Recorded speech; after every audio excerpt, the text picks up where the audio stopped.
নমস্কার বন্ধুরা, welcome to Shampa's kitchen.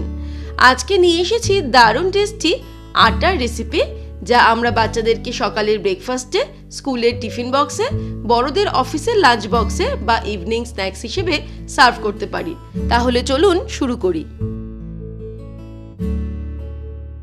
সবার প্রথমে একটা বোলের মধ্যে নিয়ে নেব আটা।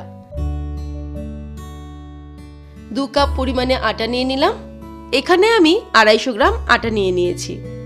এর মধ্যে দিয়ে দিচ্ছি 1 টেবিল স্পুন রিফাইন্ড অয়েল আর সামান্য নুন দিয়ে দিলাম। এবারে নুন, তেল আর আটা ভালো করে মিক্স করে নেব। তারপরে অল্প অল্প জল অ্যাড করে একটা সুন্দর সফট ডো তৈরি করে নেব।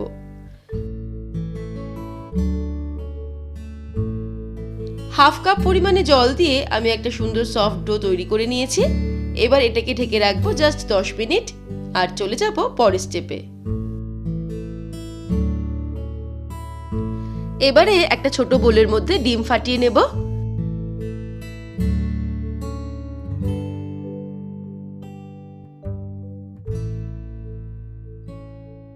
দুটো ডিম ভেঙে নিলাম।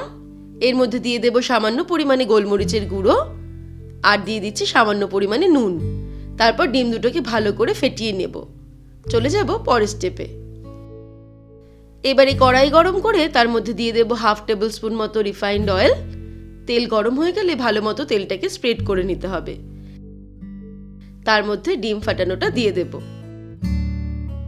আমরা এখানে ডিম দিয়ে অমলেট তৈরি করব না, স্ক্র্যাম্বলড এগ তৈরি করে নেব।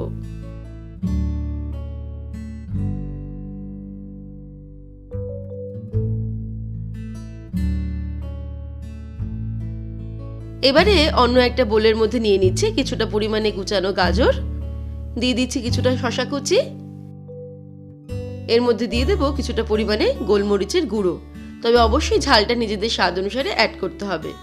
আর দিয়ে দিচ্ছি কিছুটা পরিমাণে মেয়োনিজ। আমি 2 টেবিল স্পুন পরিমাণে মেয়োনিজ দিয়ে দিলাম। মেয়োনিজটা নিজেদের ইচ্ছে মতো বাড়িয়ে বা কমিয়ে নেওয়া যেতে পারে। এবারে সব কিছুকে ভালো করে মিক্স করে নেব আর চলে যাব পরের স্টেপে।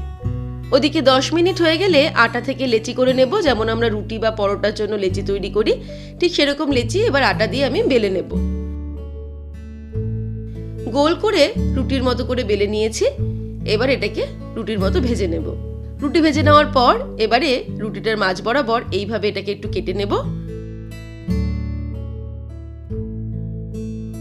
তারপর প্রথমে টমেটো কেচাপ দিয়ে এই পুরো জায়গাটাকে স্প্রেড করে দেব। এইভাবে রুটির অর্ধেকটা আমি টমেটো কেচাপ লাগিয়ে নিলাম। তারপরে উপরের দিকের অর্ধেকটাতে স্ক্র্যাম্বলড এগটাকে ছড়িয়ে দেব। রুটির তৃতীয় ভাগে আমরা শসা আর গাজরের মিশ্রণটা দিয়ে দেব, যেটা আমি মেয়োনিজ দিয়ে তৈরি করে রেখেছিলাম, সেটা ছড়িয়ে দেব। আর শেষ ভাগে দিয়ে দিচ্ছি টমেটো আর পেঁয়াজের স্লাইস।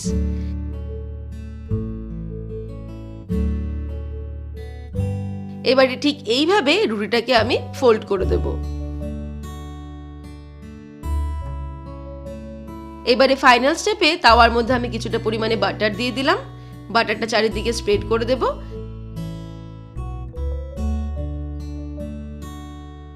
তারপর আমাদের এই রুটি র্যাপটাকে ভালো করে এপিট ওপিট সেঁকে নেব।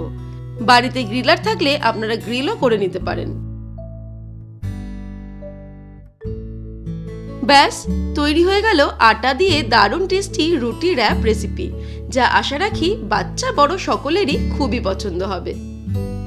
তাহলে দর্শক বন্ধুরা, আজকের এই রেসিপি আপনাদের কেমন লাগলো আমাকে ভিডিওর নিচে কমেন্ট সেকশনে কমেন্ট করে জানাবেন।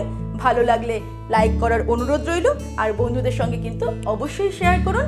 ভালো থাকবেন, সুস্থ থাকবেন। আমি আবার হাজির হব নতুন নতুন রেসিপির সঙ্গে। নমস্কার।